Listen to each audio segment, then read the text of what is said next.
तो दोस्तों स्वागत है आपका अपने YouTube चैनल द अभियान में। जहां हम लोग पिछले वीडियो में एनसीईआरटी ईवीएस क्लास 3 के सारे चैप्टर की सीरीज को देख रहे हैं, जहां हम लोग चैप्टर 1 से लेके 6 के सारे चैप्टर को देख चुके हैं और वहां से रिलेटेड जितने भी पॉइंट्स थे पेडागोगी से रिलेटेड उस सारे को हम लोग डील कर चुके हैं। अब नेक्स्ट चैप्टर हमारे पास है यहाँ पर 7, चैप्टर 7, जिसका शीर्षक है आपको बिन बोले बात। मतलब कि ये जो कहानी है, आपको ये जो कहानी जो चैप्टर दिख रहा है, इसमें आपको बिना बोले अपनी सारी बातों को यहाँ पर रखना है। मतलब कि इशारा से, हाथ का इशारा, आँख का इशारा, चेहरा का इशारा, पैर का इशारा, मतलब आपके पूरे शरीर के इशारा से इसमें चैप्टर रिलेटेड है। तो इस सारे चैप्टर को पढ़ना हम लोग के लिए बहुत ज़्यादा ज़रूरी नहीं है। इससे रिलेटेड मेन जो आपको पेडागोगी के क्वेश्चंस रहेंगे उनको देखना बहुत ज़रूरी है। तो पहला लाइन जो है जिन घटनाओं को बच्चे समझ पाएँ, जिनसे स्वयं को जोड़ पाएँ, उनको चुनें ताकि बच्चे उन्हें प्रभावी ढंग से नाटक के रूप में प्रस्तुत कर पाएँ। तो यहाँ पे शिक्षक को ये होना चाहिए कि हम लोग जो अभी बच्चों को नाटक करने के लिए दे रहे हैं, जो प्रस्तुत करने के लिए दे रहे हैं, तो बच्चा जो होता है क्लास 3 का, उसका जो एज होता है वो बहुत होगा तो 8 साल का बच्चा होता है, 7 से 8 साल का बच्चा होगा जो कि क्लास 3 में होगा। तो बच्चे को वैसा घटना देना है जो उसको समझ में आए। ऐसा नहीं हो कि बच्चा क्लास 3 में है और उसको क्लास 8 या क्लास 10 के हिसाब से उसको ऐसा घटना दे दी जो बच्चा समझ में ही नहीं आए, उसको रोचक ही नहीं लगेगा। और जब समझ में नहीं आएगा, रोचक नहीं लगेगा, तो उसका नाटक भी अच्छे से प्रस्तुत नहीं हो पाएगा। ठीक है, जिनसे स्वयं को जोड़ पाए, ऐसा नाटक हो जिससे बच्चा खुद को जोड़ पाए। मान लीजिए एक छोटा सा नाटक बच्चे को करना है, तो गुड्डे गुड़िया की शादी, ठीक है, इससे रिलेटेड आप उस बच्चे को समझा सकते हैं, घटना को समझाकर, और इस पे आप रोल प्ले करवा सकते हैं बच्चे से। तो अच्छा बच्चे को समझ में भी आएगा और जो नाटक होगा काफी प्रभावी ढंग से भी वो प्रस्तुत कर पाएंगे। ठीक है, नेक्स्ट चैप्टर कर रहे हैं, नेक्स्ट पॉइंट की तरफ हम लोग आगे बढ़ते हैं। जैसे कि इस वाले फिगर में देख रहे हैं कि बच्चे अपने हाथ के इशारा से एक दूसरा बच्चे क्या है आपस में बात कर रहे हैं। नेक्स्ट पॉइंट की तरफ चलते हैं हम लोग। यहाँ पर एक कविता है जिसका कुछ खास जरूरत नहीं पड़ेगा हमें। नेक्स्ट पॉइंट हमारा, इस पाठ से चर्चा हो सकती है कि हम सब में अलग अलग तरह की क्षमताएं हैं। बच्चे के अपने अनुभवों को शामिल करते हुए इस विषय पर संवेदनशीलता बढ़ाई जा सकती है। यहाँ पर क्या है कि सारे बच्चों में अलग अलग तरह की क्षमताएं होती है। कोई बच्चे पढ़ने में बहुत तेज होते हैं, तो कोई बच्चे बहुत खेलने में बहुत तेज होते हैं, कोई बच्चे ड्राइंग करने में बहुत तेज होते हैं। ठीक है ना, तो सबके अंदर अलग अलग क्षमता होता है। तो हमें क्या करना चाहिए कि बच्चों को उसकी क्षमता और उसके अनुभवों को हम लोग को शामिल करना चाहिए क्लासरूम के अंदर, ताकि बच्चा में संवेदनशीलता क्या होगी, विषय के प्रति इस विषय पर संवेदनशीलता बढ़ाई जा सकती है बच्चों के बीच में, ताकि बच्चा कभी भी असहज महसूस नहीं करेगा और उसे लगेगा कि जो कुछ मुझे आ रहा है वो मेरे लिए बेस्ट है। ठीक है, तो यहाँ से हम लोग ये कार्य कर सकते हैं बच्चों के बीच। यहाँ पर आप देख रहे हैं कि चेहरा है आईना। ये बच्चा इस तरह का मुंह बनाया हुआ है जैसे उदास वाला है, ये खुशी का चेहरा का आपको यहाँ पे दिख रहा है। ये कुछ कुछ फोटो है जिसका कोई खास ज़रूरत नहीं है हम लोग को। नेक्स्ट पॉइंट की तरफ हम लोग बढ़ते हैं।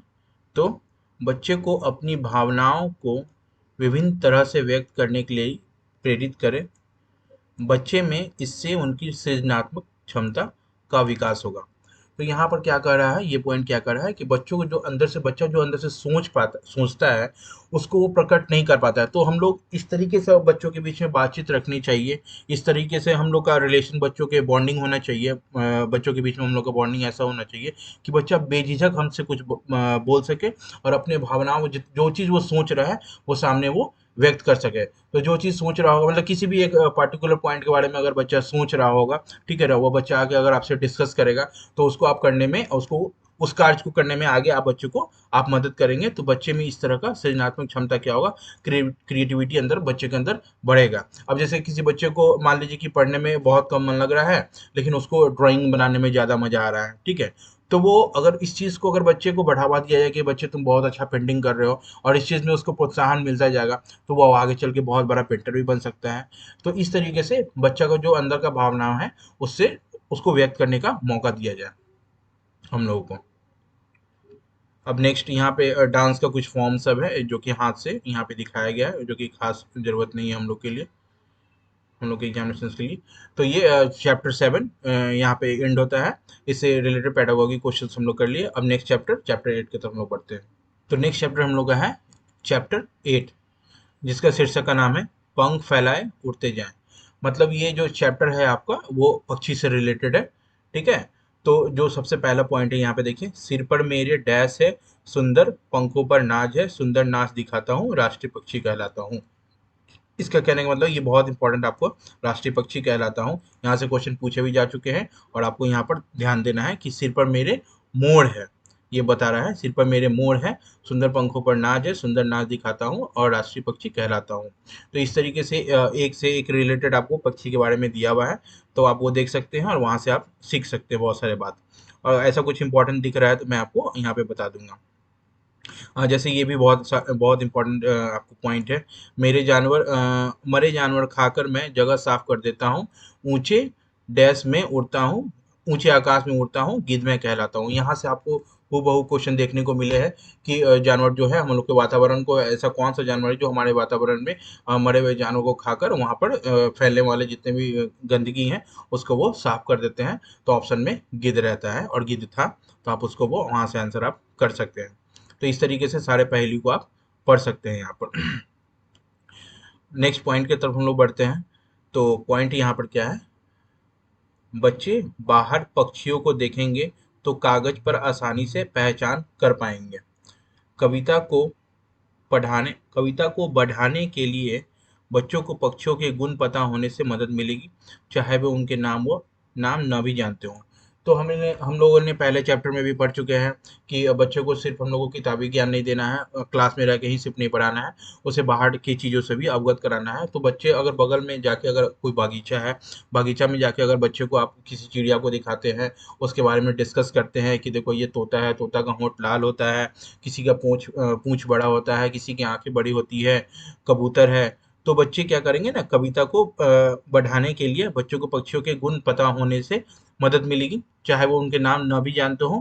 तो आप जो ये सारी बातें सिखाएँगे और लास्ट में अगर नाम उस बच्चे को बता देंगे चिड़िया का, तो बच्चे के ज़हन में बैठ जाएगा, क्योंकि देखा हुआ चीज़ या सुना हुआ चीज़ बच्चा बहुत जल्दी से सीख लेता है। तो ये काम करना हम लोग के लिए बहुत ज़रूरी होता है। नेक्स्ट पॉइंट की तरफ हम लोग आगे बढ़ते हैं। तो ये नेक्स्ट पॉइंट है यहाँ पर, बच्चों की पक्षियों में रुचि बढ़ाने के लिए, मतलब कोई बच्चा है उसको आपको बर्ड्स में यानी पक्षी में आपको इंटरेस्ट बढ़ाना है, तो बच्चे चुपचाप बैठकर पक्षियों को देखें तथा अपने अवलोकनों को नोट करना सीखें तथा कक्षा में सभी को बताएं। तो जब उनको आप बगीचा में ले जाएंगे, ठीक है ना, बच्चे को आप सारा कुछ बता दीजिए, तो बच्चे क्या करेंगे, चुपचाप बैठकर पक्षी को देखेंगे, ध्यानपूर्वक देखेंगे। जब आप उनको उनसे रिलेटेड जितने भी रोचक चीज़ बता देंगे, तो बच्चे क्या करेंगे, सारे पक्षी को बैठ के देखने लगेंगे, जिसका क्या कहते हैं ना, होंठ बड़ा मतलब चोंच बड़ा है, किसी की गर्दन बड़ी है, किसी के सर पे पंख लगा हुआ है, ठीक है। तो इस तरीके की चीज़ को बच्चा क्या करेगा, नोट कर लेगा और नोट करना सीखे तथा कक्षा में सभी को बताए। बच्चा क्या करेगा, डिस्कस करेगा कक्षा में, ठीक है, ताकि उसका जो भी आप सिखाए हैं वो उसमें ज्ञान उसका बच्चे का बढ़ जाए। नेक्स्ट पॉइंट की तरफ आगे बढ़ते हैं। तो हाँ, तो इसमें नेक्स्ट पॉइंट अब नहीं है, तो क्लास 3 के चैप्टर 8 आपका यहीं पे एंड होता है। इससे रिलेटेड जितने भी पेडागोगी क्वेश्चन थे उसको हम लोगों ने देख लिया। अब चैप्टर 9 की तरफ बढ़ते हैं। तो चैप्टर 9 है हमारा, बादल आए बारिश लाए। तो इस वाले चैप्टर में आपको बारिश से रिलेटेड ही आपको क्वेश्चंस देखने को मिलेंगे। चाहिए पूरा जो आपको कहानी है वो आपको पानी से ही, बारिश से ही रिलेटेड आपको देखने को मिलेगा। यहाँ पर एक हाथी है जो कि आपको बहुत इंपॉर्टेंट यहाँ पे एक क्वेश्चन आपको देखने को मिलेगा। अपू ने केला खाया, इससे हम लोगों की खास बहस नहीं है। आपको यहाँ पर एक पॉइंट होगा कि हाथी को केला खाना बहुत पसंद होता है। तो इस तरीके का कहीं पे कोई पॉइंट है जो कि मैंने देखा था, जहाँ अगर दिखेगा तो मैं उसको हाईलाइट कर दूंगा। तो यहाँ से एक क्वेश्चन निकल के आ सकता है कि हाथी को सबसे ज़्यादा क्या पसंद होता है, केला पसंद होता है। तो इस कहानी को एक ब्रीफ में आपको बता देते हैं कि एक हाथी है जो कि केला खाना बहुत पसंद करता है। एक वक्त क्या हुआ कि बारिश नहीं हुई तो केला का पेड़ क्या हो गया, सूखने लगा। तो हाथी क्या कर रहा है कि नदी में जाकर अपने सूंड में पानी भर के और केले के पेड़ पे पटा रहा है, ताकि सारा केला का पेड़ अच्छे से फल सके, फूल सके। तो ये कहानी का ब्रीफ है इसमें। तो अगर इसके पेडागॉजी के क्वेश्चंस पे अगर हम लोग चले, पॉइंट पे चले, बादल आए, हम लोगों ने बचपन में इसको इस वाले चैप्टर को पढ़ा होगा, तो इसमें ये कविता को जरूर पढ़ा होगा, जिसके कवि क्या है, हरीश निगम। इसमें भी पॉइंट लगता है बहुत सारा, बहुत कमी है। जो भी पॉइंट है उसको हम लोग डिस्कस करते हैं। एक ही पॉइंट यहाँ पे दिख रहा है, इस पॉइंट को हम लोग डिस्कस करेंगे कि बच्चे के बारिश से जुड़े अनुभवों को सुनने से बारिश से होने वाले प्रभावों, अच्छे या बुरे, दोनों पर गहराई से चर्चा हो सकती है। यहाँ पर क्या करना है हम लोगों को कि बच्चे के बारिश से जुड़े अनुभवों को सुनना। ज़रूरी नहीं है कि हमेशा आप अपना ही अनुभव बताएँ, ठीक है ना? अब बारिश से आपको फ़ायदा भी होता है, घाटा भी होता है, तो आपको हमेशा अपने अनुभवों की बात नहीं करना है, बच्चे के भी अनुभवों से हम लोग को सुनना चाहिए ताकि उसे ऐसा लगेगा ना थोड़ी-सी क्या कहते हैं ना कम्युनिकेशन बच्चे के बीच में आपको बढ़ जाएगा कि मैम भी हमारी बात सुन रही हैं, सर भी हमारी बात सुन रहे हैं।